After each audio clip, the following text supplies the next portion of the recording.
श्री कृष्ण जिस स्तर की बात करते हैं, क्रमश चलकर उसी स्तर पर खड़ा होने वाला कोई महापुरुष ही अक्षरशः बता सकेगा कि श्री कृष्ण ने जिस समय गीता का उपदेश दिया था, उस समय उनके मनोगत भाव क्या थे। मनोगत समस्त भाव कहने में नहीं आते, कुछ तो कहने में आ पाते हैं, कुछ भाव भंगिमा से व्यक्त होते हैं और शेष पर्याप्त क्रियात्मक हैं, जिन्हें कोई पथिक चलकर ही जान सकता है। जिस स्तर पर श्री कृष्ण थे, क्रमशः चलकर उसी अवस्था को प्राप्त महापुरुष ही जानता है कि गीता क्या कहती है।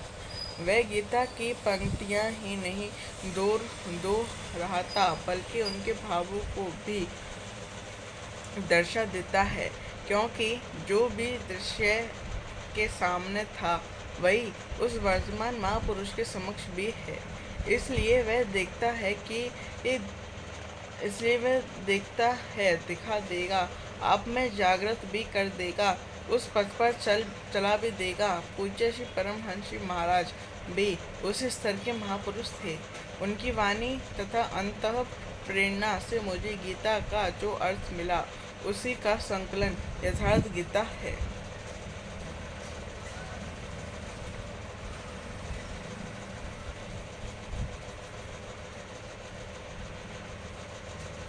गुरु वंदना। ओम श्री सद्गुरु देव भगवान की जय। जय सद्गुरु देवम परमानंदम अमर शरीरम अविकारी निर्गुण निर्मूलम धरी संथलुम काटन शूलम भारी सूरत निज सोहम कलिमल खोहम जन्मन मोहन छवि बारी अमरापुर वासी सब सुख राशि सदा एकरस निवकारी अनुभव गंभीर मति के धीरा अलग फकीरा अवतारे योगी अदृष्टा त्रिकाल दृष्टा केवल पद आनंदकारी चित्रकूट ही आयो अद्वैत लखायो अनुसुईया आसन मारी श्री परमहंस स्वामी अंतर्यामी है बड़नामी संसारी हसन हितकारी जगप गुधारी गर्व प्रहाई उपकारी सतपंथ चलाए भ्रम मिटाए रूप लखाए करतारी। यह शिष्य है तेरो करत निहोरे मोपर हेरो प्रणधारी।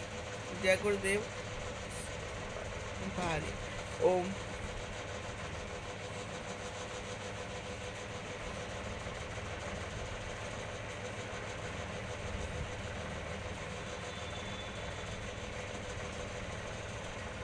श्री मानव मात्र का धर्मशास्त्र है। महर्षि वेदव्यास। श्री कृष्ण कालीन महर्षि वेदव्यास से पूर्व कोई भी शास्त्र पुस्तक के रूप में उपलब्ध नहीं था। ऋतु ज्ञान की इस परंपरा को तोड़ते हुए उन्होंने 4 वेद, ब्रह्मसूत्र, महाभारत, भागवत एवं गीता जैसे ग्रंथों में पूर्व संचित भौतिक एवं आध्यात्मिक ज्ञान रहस्य को संकलित कर अंत में स्वयं ही निर्णय दिया कि गीता सुगीता कर्तव्य किम ने शास्त्री विस्तरे या स्वयं पश्यना बस्य मुख पद द्विना मृता। गीता भली प्रकार मन करके हृदय में धारण करने योग्य है। जो पद नाम भगवान के श्री मुख से निरस्त वाणी है, फिर अन्य शास्त्रों के संग्रह की क्या आवश्यकता। मानव सृष्टि के आदि में भगवान श्री कृष्ण के मुख से निरस्त अविनाशी योग अर्थात श्रीमद् भगवत गीता, जिसकी विस्तृत व्याख्या वेद और उपनिषद हैं, विस्मृति आ जाने पर उसी आदि शास्त्र को भगवान श्री कृष्ण के अर्जुन के प्रति पुनः प्रकाशित किया, जिसकी यथावत व्याख्या यथार्थ गीता है। गीता का सारांश इस श्लोक से प्रकट होता है।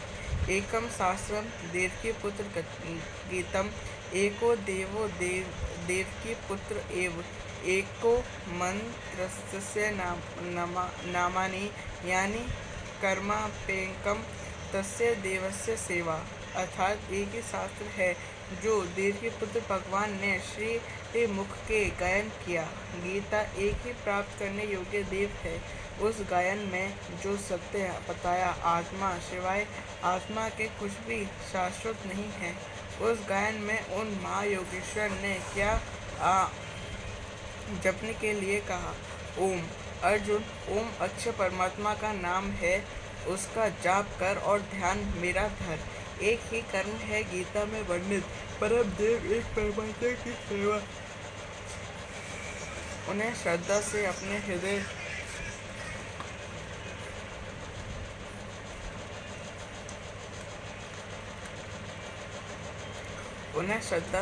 हृदय में धारण करें। वर्ष पश्चात परिवर्तित जिन महापुरुषों ने एक ईश्वर को सत्य बताया, गीता के ही ईश्वर से डरना, अन्य किसी को ईश्वर न मानना, यहाँ तक तो सभी महापुरुषों ने बताया, किंतु ईश्वरीय साधना, ईश्वर तक की दूरी तय करना, यह केवल गीता में ही सांगोपांग क्रमबद्ध सुरक्षित है। गीता से सुख शांति तो मिलती ही है, यह अक्षय अनामय पद भी देती है। देखिए श्रीमद् भगवद गीता का टीका। यथार्थ गीता। यद्यपि विश्व में सर्वत्र गीता का समादर है, फिर भी यह किसी मजहब या संप्रदाय का साहित्य नहीं बन सकी, क्योंकि संप्रदाय किसी न किसी रूढ़ि से जकड़े हैं। भारत में प्रकट हुई गीता विश्व मनीषी की धरोहर है, अतः इसे राष्ट्रीय शास्त्र का मान देकर ऊंच नीच, भेदभाव तथा कला परंपरा से पीड़ित विश्व की संपूर्ण जनता को शांति देने का प्रयास करें।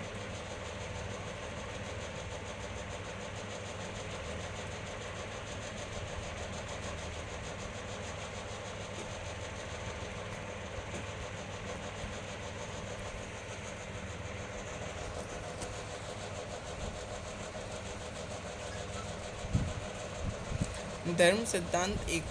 सभी प्रभु के पुत्र। ममे वाशुम जीव लोके जीव भूता सनातना मना सष्टा निद्रप्यानी प्रकृति सतनी कष्ट। सभी मानव ईश्वर की संतान हैं। मानव तन की सार्थकता। अनित्यम सुखम लोकमिमं प्राप्य वजसव माम सुख रहित ने अंतत सुखम लोकप्रियम प्राप्य वजसम माम सुख रहित क्षण भंगुर किंतु दुर्लभ मानव तन को पाकर मेरा भोजन कर, अर्थात भजन का अधिकारी मनुष्य शरीरधारी को है। मनुष्य की केवल दो जाति, दो भूत सर्गो लोके सना असुर एव च देवो विस्तरस्य असुरम पार्थ में शृणु। मनुष्य केवल दो प्रकार के हैं, देवता और असुर। जिनके हृदय में देवी संपत्ति कार्य करती है वह देवता हैं, तथा जिसके हृदय में आसुरी संपत्ति कार्य करती है वह असुर हैं। तीसरी कोई अन्य जाति सृष्टि में नहीं है।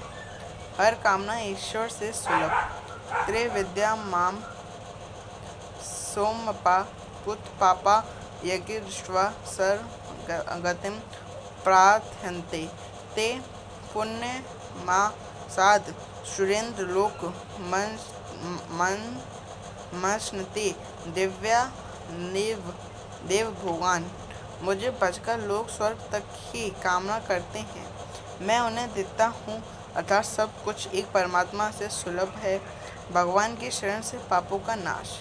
अपि चेदसि पापेभ्यः सर्वेभ्यः पापकृतं सर्व ज्ञान फल वेनेव वृजिनं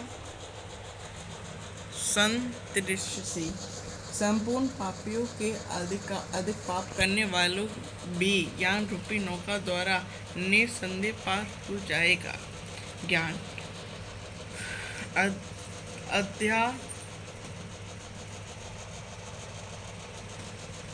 अध्यात्म न ज्ञान नित्यम तत्व ज्ञानार्थ।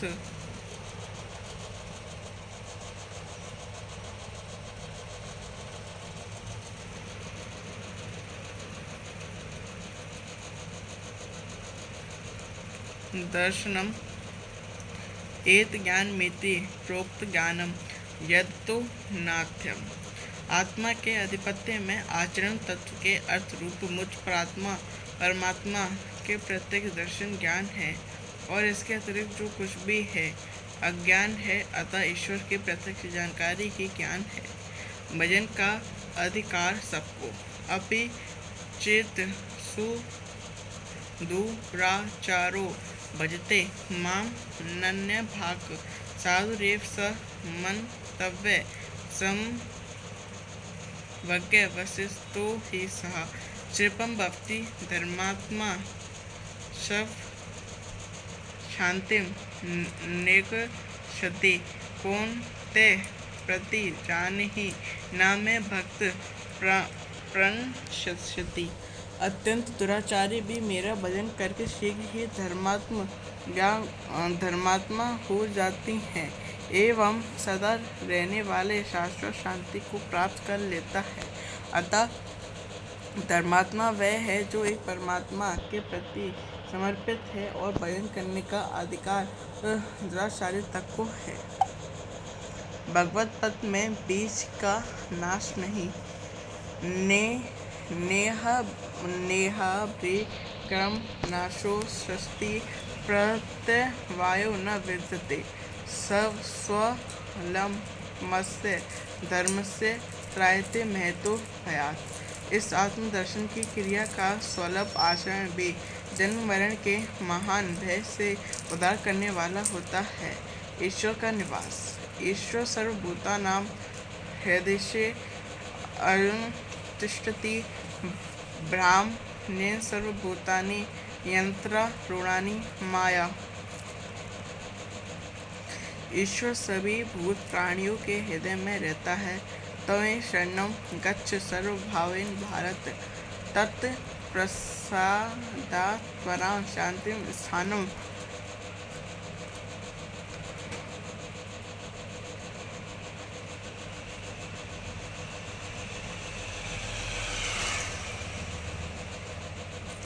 प्राप्स्यसि शाश्वत। संपूर्ण भाव से उस एक परमात्मा की शरण में जाओ, जिसकी कृपा से तुम परम शांति शाश्वत परम धर्म को प्राप्त होगा। यज्ञ। सर्वाणि निद्र्य कर्माणि प्राण कर्माणि चापरे आत्म संयम योगा ग्रोन ज्योति ज्ञान दीप्यते। संपूर्ण इंद्रियों के व्यवहार को, मन की चेष्टाओं को ज्ञान से प्रकाशित। दुकान पे जाइयो, दुकान देखिए।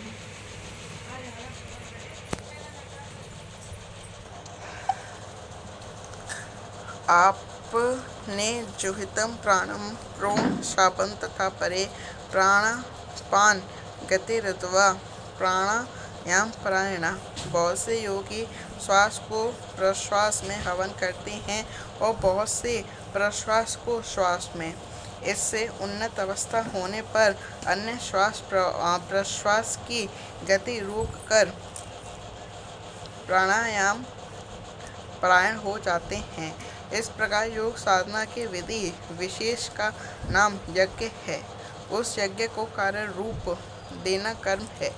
कर्म एवं बहुविधि यज्ञ विदिता ब्राह्मण मुखे कर्म जाने विद्यम तान वर्षमानेव ज्ञात्वा विमुक्षसे। इस प्रकार बहुत से यज्ञ जैसे श्वास का प्रश्वास में हवन, प्रश्वास का श्वास में हवन, श्वास प्रश्वास का निरोध कर प्राणायाम के परायण होना इत्यादि यज्ञ जिस आचरण से पूर्ण होता है उस आचरण का नाम कर्म है। कर्म माने आराधना, कर्म माने चिंतन। योग साधना पद्धति का नाम यज्ञ है। विकर्म का अर्थ विकल्प शून्य कर्म है। प्राप्त के पश्चात महापुरुष के कर्म विकल्प शून्य होते हैं। आत्मस्थित, आत्मतृप्त, आत्म आप्त काम महापुरुषों को ना तो कर्म करने के कोई लाभ है, ना छोड़ने से कोई हानि ही है, फिर भी वे पीछे वालों के हित के लिए कर्म करती हैं। ऐसा कर्म विकल्प शून्य है। विशुद्ध में विशुद्ध है और यही कर्म विकर्म कहलाता है।